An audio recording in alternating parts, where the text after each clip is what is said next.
A scorching Saturday dawns in Stockton. Tournament Central is at the OTB Open presented by MVP Disc Sports.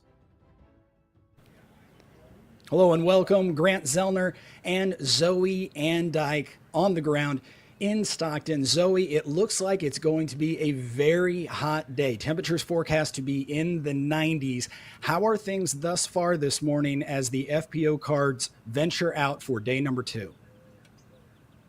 Well, it is just beautiful out here, Grant. I think it could get as high as between 91 and 94 degrees today. Certainly one of the hottest days we've seen on the entire Disc Golf Pro Tour in 2023.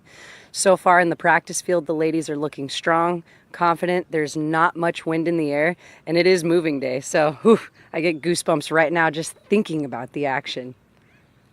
Not a lot of separation yesterday. We have 4 players at the top, all 4 going to be competing against one another from the lead card. One of those players is Paige Pierce. Paige has had her drive, her passion for the game questioned somewhat over recent months. She put those thoughts to rest yesterday with an incredible opening round, a 7-under par effort. We get a chance to look at some highlights of Paige's round. Had the backhand absolutely dialed, didn't she, Zoe? That's right. And Paige talked about how everything felt good, not just her body, but her mental frame. She's having so much fun throwing the disc, and she's throwing it pain-free. She did a really good job of relaxing, resting, and she was just like more than excited to get here and play and defend this title. She finds herself comfortable and happy to be on the top card again today, and I think we're going to see even more out of Paige Pierce today. She's in a very good space. She had a lot of strength and stamina late in her round, birdieing all 4 of the last 4 holes in round number 1. We caught up with Paige shortly after she finished up. It felt really good. Even the putts that I missed, I was like right on line, just maybe a little lower, a little high. And one of them was a gimme, but the others, like, it felt like they would have been bonus putts. So, like, other than that, not seeing my putter go into the basket every time, it could get to you mentally, but I felt good about them. Every bit I put up, I felt solid about, and I just had one bogey, I think, and it wasn't even that bad of a shot, just a little bit left. So overall, I feel good, but I also do think I can shoot hotter. So I'm excited to give it another crack tomorrow. Absolutely. So the world has been waiting to ask, how is the pain levels? 0 pain. So yeah, and I think it's actually less likely that I would feel it in the tournament round than in practice because I'm throwing multiple shots per hole in practice. So I kind of figured if I could get through a practice round throwing multiples, I could definitely get through this. And yeah, it feels great.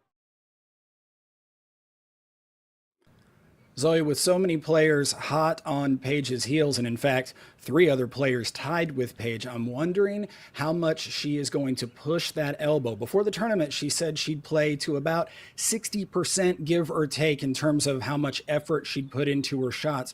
I'm wondering if her confidence yesterday in her pain-free round will lead her to press the issue just a little bit as things unfold for the weekend. What do you think?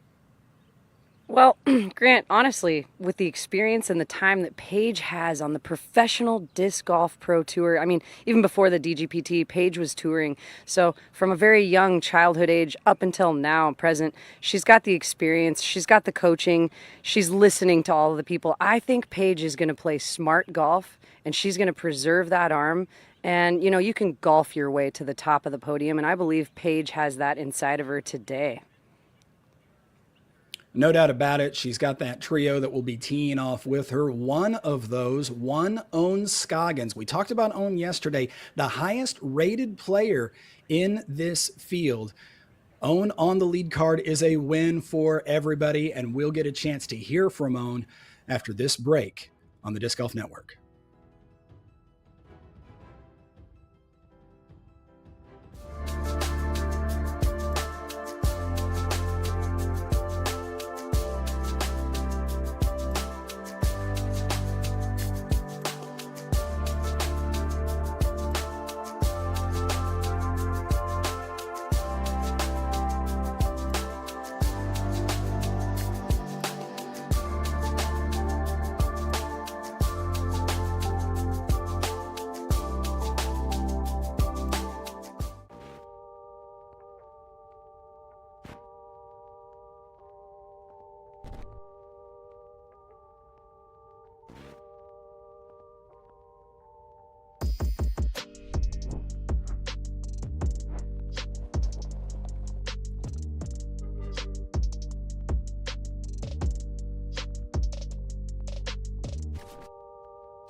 Back-to-back champion, Katrina Allen.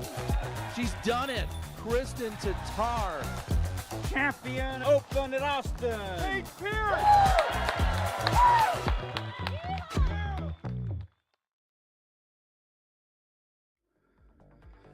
Thanks for joining us on Tournament Central on a beautiful morning in the Golden State. It's Grant Sellner and Zoe Andyke. And we are talking Owen Scoggins, who played her way onto the lead card yesterday. Zoe, you mentioned something a moment ago that I'd like you to elaborate on. You talked about how this is a disc golf course that you can golf your way around. And that sounds like something that plays into Owen's game. Talk about how you can golf your way around this track at Swenson Park. Absolutely. And thank you, Grant, for giving me the chance to talk about it, because this is a very long course on tour. In fact, the longest one of the season up to this point. So what are you to do if you are not in the elite distance throwing bracket? You're to golf, and that means placement, understanding the speed of the disc, the height, the low ceiling, and then exactly where your skip and landing zones are.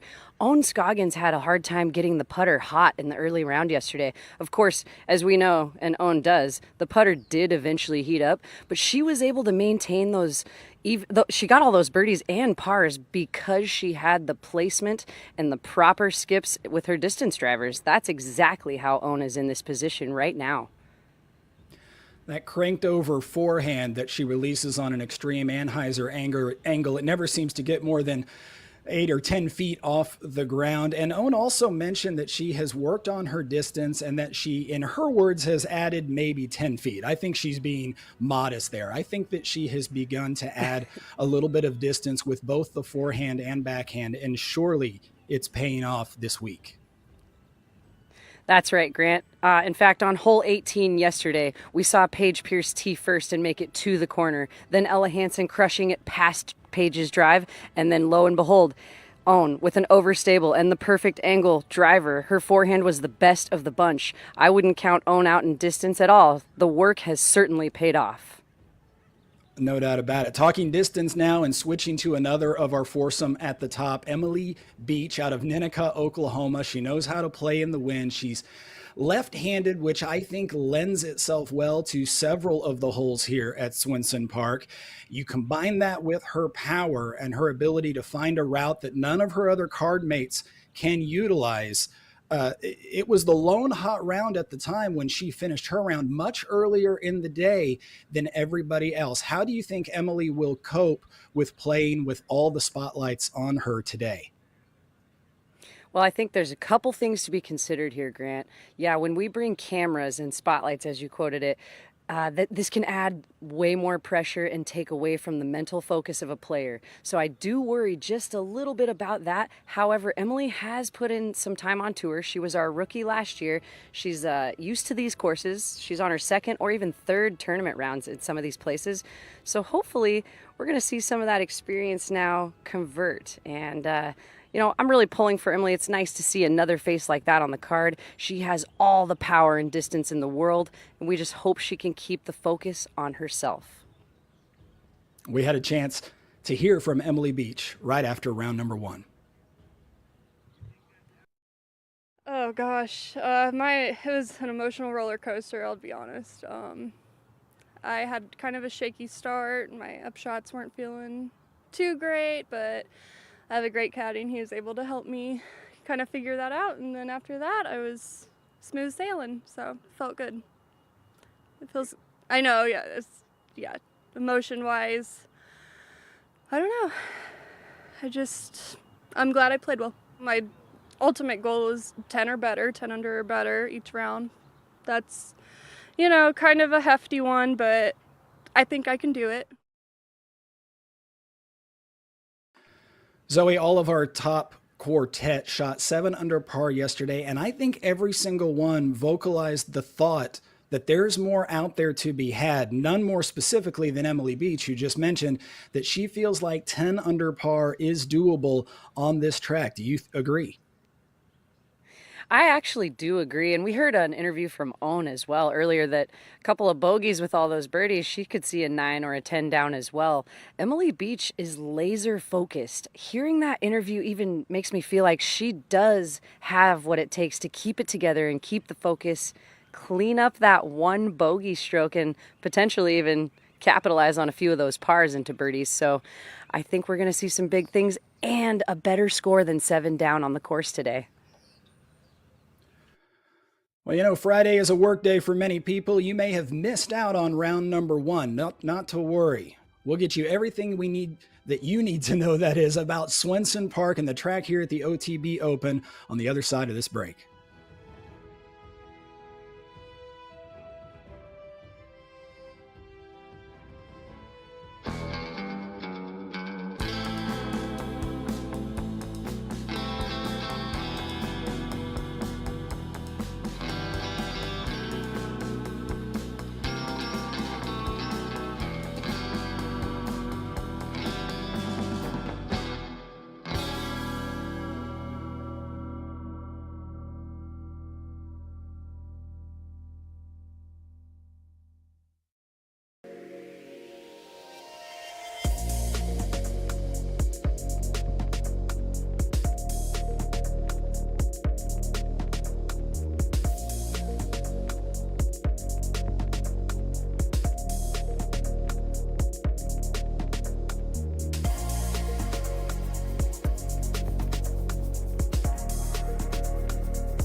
What makes the Halal Guys so deliciously different?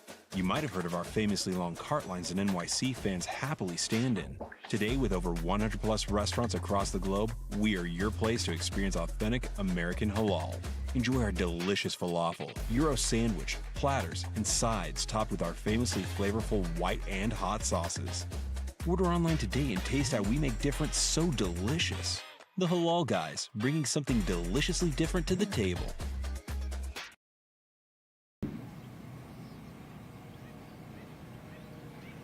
And we are joined live here on the ground at the OTB Open by PDGA's media director, Matt Rothstein. Let's start off talking about the tournament. Matt, what are you the most excited to see unfold today during the action? Well, yesterday was such a great opening day, and I'm on interview duty and getting to talk to a lot of these players when they come off the course. Talking to Emily Beach was a memorable event. She was so moved by her performance yesterday, and seeing the emotion from her was just, it was great. So I'm really looking forward to seeing how she responds to the moment today on lead card. And, just keeping in mind, there's that tight grouping at the top, 4 women with those 7 downs, but there's 3 strokes between them and Sai Ananda at 4 downs. So it just goes to show what a remarkable performance those 4 women put in yesterday. That's so true, and I'm glad you brought up second card and the capabilities right there. 3 strokes isn't a whole lot, especially on a course this big. And some of those interviews, again, the emotion and the excitement that these ladies are bringing into round 2 today, very exciting. So what else have we got going on, Matt? Again, being in charge of media, is there anything that we can be looking forward to from the PDGA? We've got a lot going on with the media at the PDGA. Just a couple years ago, I was the only employee in the media and marketing department. Now we've got 6 employees. We're doing a lot of work. So things we've got coming up, some great projects. We're putting together a video series on tournament directors. So like TD school, helping to train and educate TDs and give them the resources they need to succeed running events. Really important initiative. We're also expanding a lot of media at our age-protected AM and junior junior majors this year. So a lot of extra coverage, a lot of post-produced coverage. We're bringing big teams to all those events. So we've got Solinsky U.S. Masters coming up just next month. So that's really exciting. And then we've got a new series coming out. We actually put the first installment out earlier this year called Disc Golf Destinations, where we are kind of touring some of the hot spots for disc golf around the country. We put out the Las Vegas edition back in February. We've got a new episode coming out, Disc Golf Destinations Austin. We're really excited about it. We shot it during the Open at Austin, and just showing some of the great spots to play disc golf, some of the great spots to enjoy the scene, to eat, to be entertained. So kind of a travel guide with the disc golfer in mind. It's a pretty neat piece. What a fantastic idea. 2 incredible pieces of news. Number 1, if you want more information and you're actually looking to take a vacation, Disc Golf Destination sounds like the perfect resource. And number 2, Tim Solinsky Masters is just around the corner. Junior events are popping up all the time. To have more media on those, both of those different age-protected divisions, to me, is a huge win for the world of disc golf. Yeah, we're really excited about it. We're proud to put the focus on these players who really deserve it. So, please keep a lookout. Watch us on YouTube. Follow us on social. All right. Well, you've heard it down here live and first because we're on the Disc Golf Network. Back to you, Grant.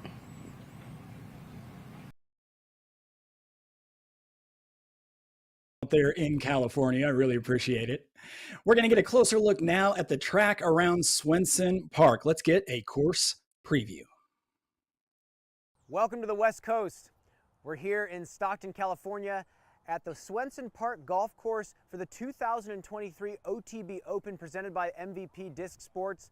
I'm Brian Earhart, and today we're going to talk about the Leonard Muse style of disc golf course design here at Swenson Park. Let's zoom in on a couple specific holes out here and take a deeper look.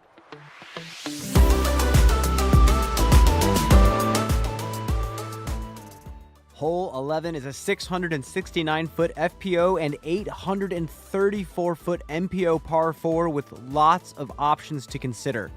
The initial tee shot is a huge water carry, and the farther and more right you go with it, the closer you are to the ideal hyzer second shot over the water to the green.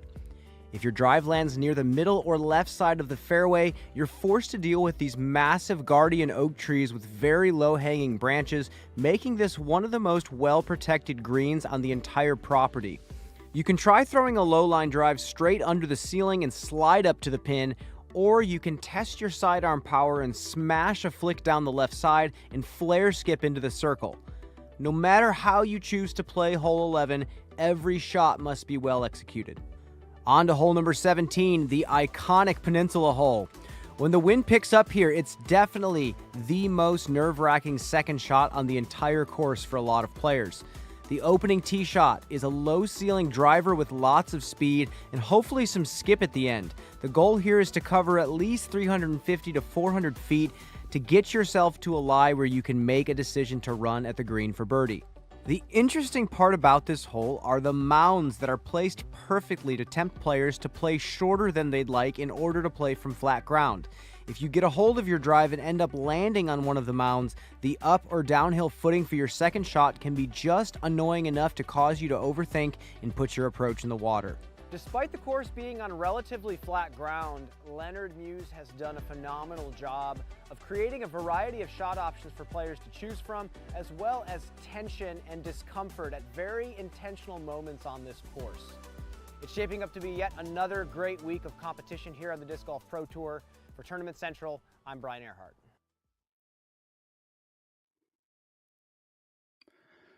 On Thursday, Natalie Ryan was granted a temporary restraining order in district court that allowed her to compete in the OTB Open. The Disc Golf Pro Tour appealed this ruling in the U.S. Court of Appeals. During the day on Friday, the appeal was upheld, and the Pro Tour will be following the court's ruling and enforcing its gender eligibility policy, which will disallow Natalie Ryan from continuing competition this weekend. A full statement on the decision and the tour's community guidelines can be found at dgpt.com. After a quick break, we'll be right back to preview more of the action from California.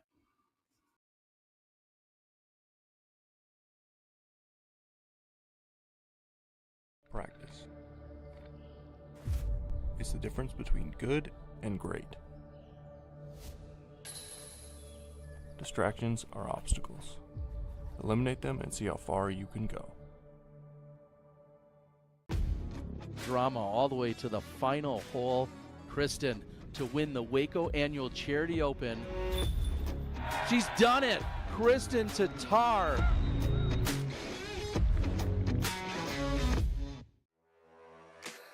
My name is Garrett Gerthy, and I'm the founder of Double G Craft Jerky. I love the fact that it's resealable. I can just get a little bit, keep my energy levels up, but not eat like a half of a meal in the middle of my round.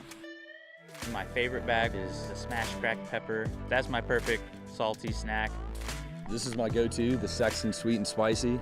If this bag gets opened, there's no need for the seal, because I'm gonna eat it all.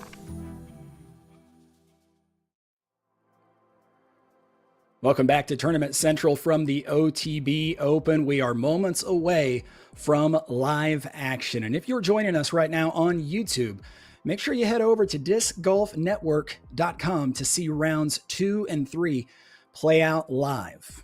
Now, in the meantime, our final lead card participant who we have yet to talk about, Ella Hanson. Ella has a game that seems tailor-made for this track at Stockton. Wouldn't you agree, Zoe?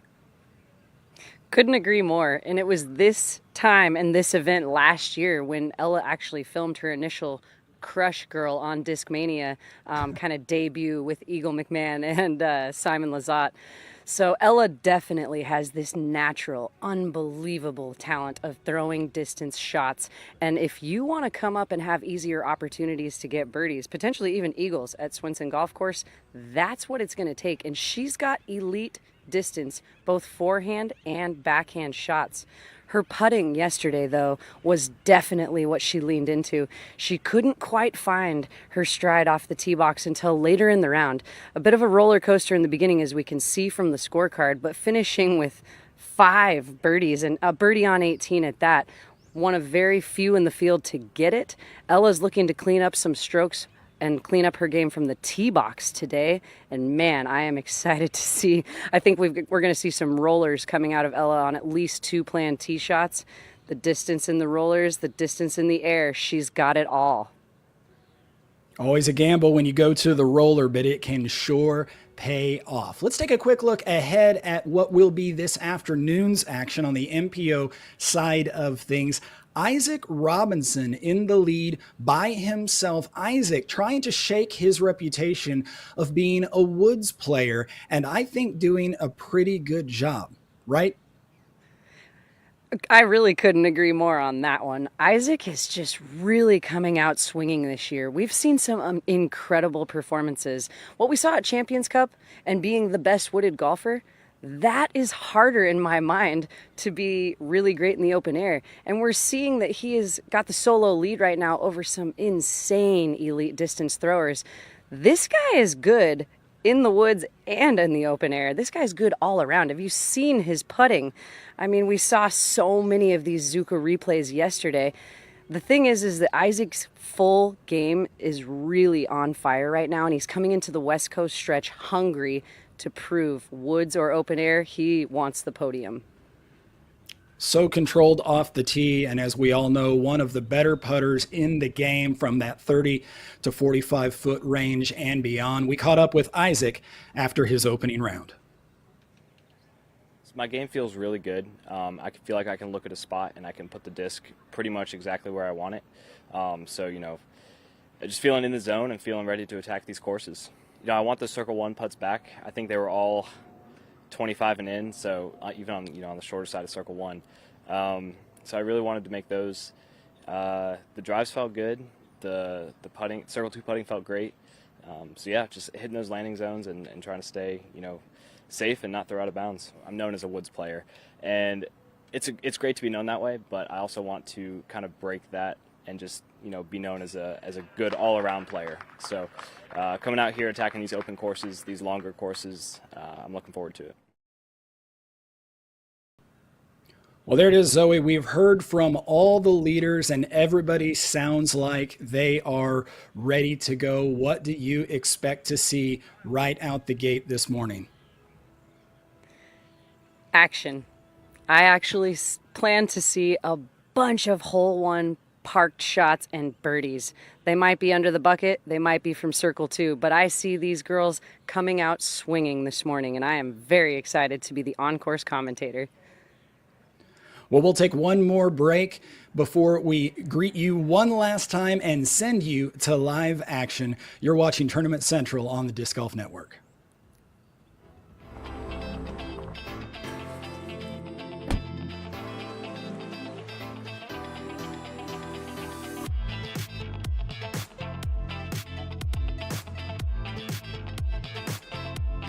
Go long.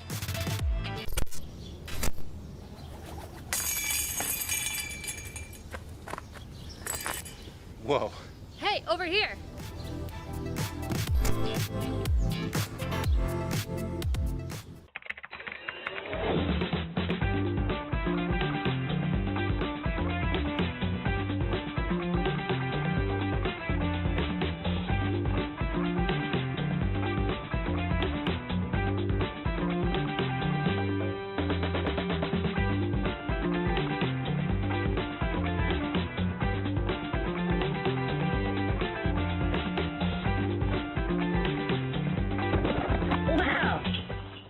Join the Paul Macbeth Foundation's Builders Club to help bring sustainable disc golf experiences to people and communities around the world. For a small monthly donation, you can help us make a real impact. Your donation will go directly to making a difference. By becoming a monthly subscriber, you'll also receive exclusive updates on our work, special offers, and discounts. So join us today and make a difference with the Paul Macbeth Foundation. Together we can make a big impact, one small donation at a time.